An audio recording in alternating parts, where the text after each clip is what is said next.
So when can I put fish in my brand new fish tank? Well, I'm going to answer that question in this video. Hi everybody and welcome back to Aquatic. So the burning question is, when can I add fish to my brand new aquarium? Well, you can add fish as soon as possible. And what I mean by that is as soon as you're ready. So if you've got your brand new fish tank and you've set it up and you've put all of your decorations in and you've filled the tank, you can put fish in as soon as you are ready to put fish in, so long as we do a couple of things first. And the first one is, remember to add our water dechlorinator. This is going to make sure that we kill any chlorines and chloramines and remove those from the tank, so that when we're building and growing our bacteria within the aquarium, they're not going to be killed off by what's in our tap water. The second one is we're going to make sure that we've got a bottled bacteria, such as sea chem stability. We're going to add this as soon as we put our fish in, and we're going to continue to add this for 7 days. The other thing we're going to want to do is we're going to want to test our tap water using a freshwater master test kit. And the reason we want to do that is because we want to make sure that we know the parameters of the water which we've put in our brand new aquarium or fish tank. The only way we're going to know that is by testing it with the test kit. So the first thing is, go and get some tap water or whatever your source water is and test it. Test it to see what the pH is, what the ammonia is, what the nitrite is, what the nitrate is. Now there should be no ammonia or nitrite in that water, but there might be some nitrate. Well, whatever those readings are, we want to write those down because we want to refer to these later, or at least all the different stages through the cycling process. We'll want to refer back to what those results were so we can compare how our tank is evolving. So yeah, let's go and get some tap water and we'll start doing some tests. Okay, so we've got our tap water, so I'll just set that down there. And yeah, we're gonna test our tap water. So in these test kits, you get these little vials.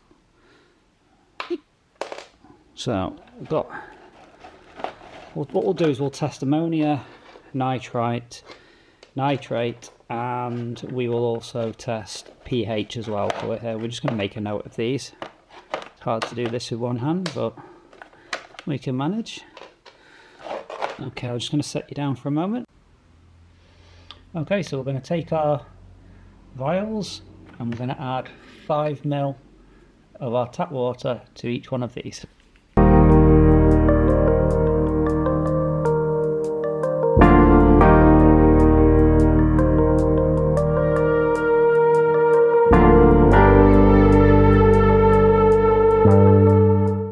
We've got our 4 tubes there, which we're going to be testing ammonia, nitrite, nitrate and pH. And then we have these bottles of solution which you get with the API kit. So it's 2 for ammonia. Again, it tells you on the bottle how many drops you need to put inside each one. Got 1 for nitrite with an I. And nitrates. So we're going to want to shake these really well. Give them a good shake just to make sure the solution is mixed up nicely. Don't want any false results at this point. So the first one we're going to test is pH. We'll test that one first. So it's just 3 drops of this one. So we're just going to put 3 of these drops in here. So 1, 2, 3. We'll give that a little shake, and then just inside our little book is this colour chart. So that's the colour we're getting. So if we put that against our chart, you can see there that that's coming out at around about sort of roughly 7, maybe 7.2ish. Sort of towards the bottom of the scale there. So we'll make a note of that. So so that's pH. The next one is going to be ammonia. So let me add 8 drops of solution bottle 1. So this is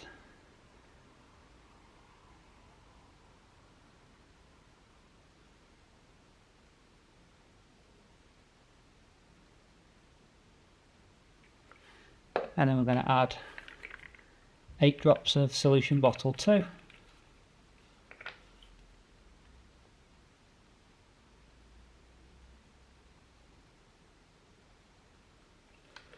We should give that a good shake as well.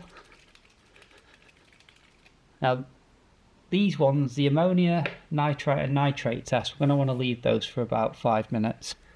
That's what the instructions say, so that's what we're going to do. So just carry on with these. So nitrite, this is 5 drops. We're going to add 5 drops to here. Again, give that a little shake. We'll just set that one there. And then our nitrate. As I say, all of these should read 0 apart from nitrate. I think there might be some background levels of nitrate, which is quite common in tap water. Hey. There's always bound to be some nitrate in there. But the reason we do this is because we just want to know, before we start the cycling process really, we just want to know what's in there. Because if we skip this step, and a lot of people do skip this step, but if we skip this step, how will we know what we started with? So when things start to change in our aquariums, when the levels start to change, how would we know? Unless we've tested our water first. So as I say, I would always test this water before you put it in your tank. And then once it's in the tank and you've left it for 24 hours and you're ready to go and get those fish, just test it again, make sure it hasn't changed. So yeah, we're just going to wait 5 minutes. And then we're going to have a look at those and see how they're developing. Okay, so I've brought you back. It's been 5 minutes. So first one we're going to look at is ammonia. So what we're looking for here is this one's ammonia here. So we're looking for it to be yellow. Now obviously through the cycling process, it's going to move to green. Obviously if you're down here, that's really bad for your fish. During the cycling process, as long as we've only added a few fish each time, we should be up here somewhere usually. But anyway, let's just test our tap water. So our tap water there is, the camera's picking it up as a slight tinge of green, but I can assure you it is not green. It is in fact yellow. And that is 0 ammonia, so that's good. The next one is nitrite. So nitrite, we want that to be the blue colour right at the top. Again, that sort of might be picking up that it's a bit purpley. It's not. It is blue, so again that's 0. These are the colours we're going to be looking for to check whether our tank has cycled. And this one is nitrate. Now, as you can see there is a reading there of 5, possibly 10 parts per million of nitrate. Now that's background level of nitrate which exists in my tap water. Every source tap water is different, but in mine it will show a reading of 10 there. So I know that if I see a reading of 10 nitrates after week 1 of cycling my aquarium, I shouldn't think, oh, this tank cycled, because I know that it already had 10 parts per million of nitrate. So if it's still got 10 parts per million after a week, I can't say, well, it's cycled because I'm seeing nitrates, because it was there in the beginning. So you understand why testing your tap water before you start is crucial. And a lot of people don't do it, but it's something I've always done. So anyway, write these readings down and then you can then start cycling your aquarium. So depending on the aquarium that you've bought, whether it's a 10 gallon or a 20 gallon, you're going to want to start with a number of fish which is manageable, because bearing in mind we have no bacteria within our aquariums yet, so we have no waste management system built up yet. We need to build that up, and that is what cycling the aquarium is all about. So if it's a 10 gallon tank, 3 or 4 small fish, I'm talking sort of this big, very small fish. If it's a 20 gallon, 5 or 6. And what you're going to want to do is you're going to want to introduce those fish as quickly as you can to your aquarium. So once we've added them to our aquarium, we're going to want to dose a bottled bacteria like Sea Chem Stability. Now, this needs to be dosed for 7 days, after which time you can stop dosing it. So what I like to do is I usually put a capful in on day 1, and then I continue to add a capful for every other day up until day 7. Now, while I'm adding that, and my fish are in the aquarium, I will test ammonia, nitrite, nitrate, and I will test those every single day. Now, here's the thing. A lot of people will tell you that you can't cycle an aquarium fish because it exposes the fish to toxic levels of ammonia and nitrite. Now, there is some truth to this, but you can manage this by ensuring that you only feed when you need to feed. Now, again, you can pollute a new tank very quickly by overfeeding your fish. And of course, you're going to want to feed your fish. They come to the glass all the time. They're constantly begging for food. But you have to remember that a fish that's not begging for food is a sick fish. They will beg all day long. It's just instinctive. So you're in charge of this situation. You want to make sure that you only feed a little bit. Now, what I usually do is I feed my fish every other day, and I feed them a tiny, tiny pinch. Now, I'll show you what I mean by a tiny pinch. So I've got my flake food. Good. So a tiny pinch is that much. Can you see that? Yeah, that's it. That's all they're going to need every other day. And that's going to ensure that the ammonia that's in the aquarium will build, as we want it to do, in order to grow our bacteria. But we're not going to risk fouling that water. And you can foul a new tank very quickly by overfeeding. It's one of the main reasons why people foul new aquariums, is they keep wanting to feed the fish and they put too much fish in, they put too much food in, and it ends up fouling the tank, and you get all sorts of problems, and usually you're going to lose your fish. So we want to build this gradually. Just put that down. So yeah, so on day 1 or day 2, to be honest, I would add the fish on day 2. That just gives your aquarium time for, to make sure you're happy with how you've laid it out, to make sure the equipment works. And then I'd go and get those fish. So I'd go and get those fish, bring them home, and I'd put them in the tank. And I would start the process of adding the bottled bacteria. Make sure that you've added your dechlorinator to begin with. And then we're just going to test that water and see how things go for about a week. Now, if you do see any ammonia or nitrite, which hopefully you'll see those, well, you'll certainly see ammonia first, you might panic and think, I need to do a water change. I need to get some fresh water in there. Now, here's the thing. A lot of people will tell you, do a water change. And I'm going to tell you, don't do a water change. Now, the reason I'm going to tell you that is because if you do a water change, you're going to remove that waste. And if you remove that waste, then the bacteria has no food source. And we want to grow our bacteria. Because ultimately, we're trying to establish our tank to make it safe to have a full complement of fish in there. And you can't do that if you keep changing the water. So, but we want to make sure that our fish are not exposed to it either. So the beauty of Seachem Prolling is that it says that it can detoxify ammonia and nitrite. Now, detoxify means that it won't remove it from the tank. It will just convert it to a less toxic form, making it safe for fish, but still leaving it in the tank for the bacteria to use as a food source. And that is why I really like this product, because it can do that. So while we're testing, if we see any ammonia, which hopefully we'll start to see it relatively quickly, to know that the first steps are happening, we need to put some of that Seachem Prime in to detoxify that ammonia. Now, you don't want to add it every day. I would add it every other day, and always dose the full tank volume. So this tank behind me is a 20-gallon tank, 75 litres. I would put in about half a capful of this, which is just a little bit more than is needed, but that, is close enough really. We don't need to be too accurate, but we want to make sure we don't overdose it. So if you see ammonia or nitrite during the process, which you will, just add some of this and continue to add it every other day, but don't do any water changes. If you're really concerned and you feel like the tank has fouled in some way, maybe you've put too much food in or it's starting to smell or your fish are really struggling, then just do that water change. But I would try and hold off on it if you can, and use the prime to detoxify any ammonia or nitrite instead. If you have to do a water change, then by all means do it, because at the end of the day, the health of your fish is more important. If that means that the process will be slower, then the process is slower. So if you have to, do that water change.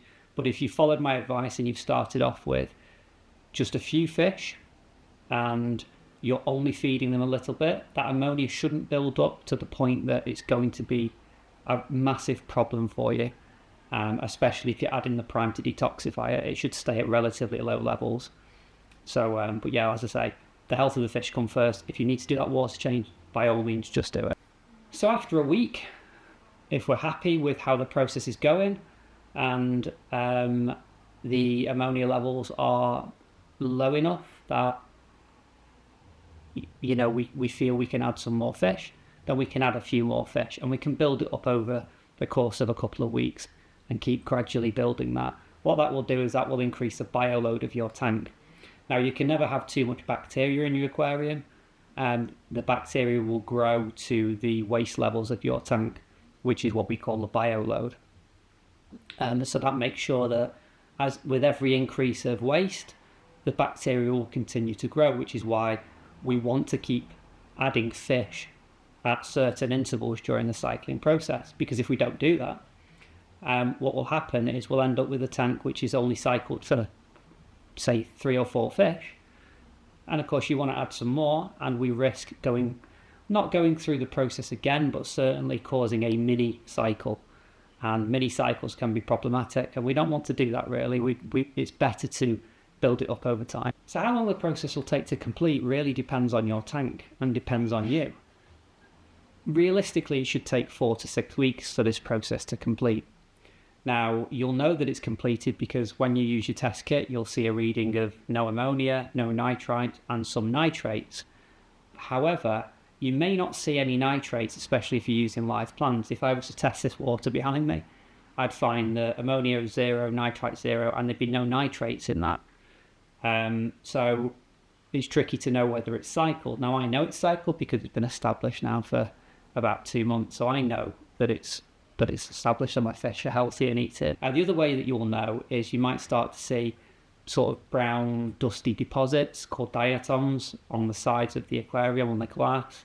You might see like slimy sort of algae as well, like again a brown algae. Again, that's another indication that things are working well and the right processes are happening. At that point you could introduce things which will eat that, such as otter cinclers, cherry shrimp, amano shrimp, bristlenose plecos if your tank's big enough. Anything like that will sort of clear that up and get rid of that for you. Usually when I am cycling an aquarium, I will leave it 4 to 6 weeks before I do its first water change. Now, when I do that first water change, I will make sure again that I add a water conditioner. I don't want to wipe out that bacteria and run the risk of doing that, so I'll make sure that any tap water I replace during that water change gets dechlorinated. So really, in closing, you can cycle an aquarium as soon as you're ready to cycle an aquarium. What you don't want to do is delay. Leaving that tank with no fish in it for a week, like most people might suggest you do, I've certainly been told to do that before, is not going to do anything. You need to add a ammonia source to your tank. There we go. You can do it without fish, but as it's your first aquarium, you're going to want to put fish in as soon as you can. And not only that, is that the other ways of doing it are far more involved and complicated. And who wants to do that? I've heard stories of people, actually using pure ammonia in their tank, like, that you would use to clean like your house with. And yeah, okay, you can do that if you know how to do that. But for most people, you're not going to want to get involved with that. It's going to be far easier to add the fish and use a bottled bacteria. And it says on here anyway, this has been designed, at the end of the day, these products have been designed for you to add those fish straight away. And, it says on here that you can introduce the fish anytime within 7 days. So you're dosing this for 7 days. You can add the fish whenever you like. The only time I wouldn't add the fish straight away is if you've tested your tap water and there's any traces of ammonia in it, I wouldn't add the fish, because there's something wrong with your tap water. Your tap water shouldn't contain ammonia. The other thing is, once you've tested your tap water and then you test your tank water, depending on what you've put in there, there could be a reading of ammonia in there as well. If you've gone for live plants, some aquasoils can actually leach ammonia into the tank for a period of time. So you just want to make sure that you've tested the tap water and you've tested the tank water before you even consider putting fish in. But if everything checks out okay, then you can put the fish in and you can start the process. And it's as simple as that. And hopefully in 4 to 6 weeks, you'll have a moderate stocking level in your tank. And you'll be ready to really sort of go to the next stages, because this hobby's addictive. I've got 4 aquariums at the moment. This one over here, which is my 10-gallon aquarium, is going to be scaped in the next few weeks. There'll be a video of that as well. I'm scaping this one for my daughter, so it's going to look really cool. We've got some really good ideas for that. No idea what fish is going in there yet, but definitely look out for that video. The other thing is, the last thing I want to say is that once you've set up your first tank, there are shortcuts we can use to establish other aquariums. I'll probably cover that in another video. This process I've talked about in this video is for your first aquarium or your first fish tank. Once you set one up and you want to add another one, there are shortcuts. We don't necessarily have to go through this process again of cycling. Certainly in the detail that I've mentioned, there are shortcuts we can use. And that's why most people who have 1 tank quickly evolve into 2 tanks, 3 tanks, 4 tanks, and so on. So yeah, it's an easy process at the end of the day. And certainly don't be leaving that tank for any length of time without fish in it, because that's pointless. We need to get the process started as quickly as possible. So anyway, thank you for watching this video. Please subscribe, leave me a like, and drop any comments in that comment box. And I'll see you on the next video. Cheerio.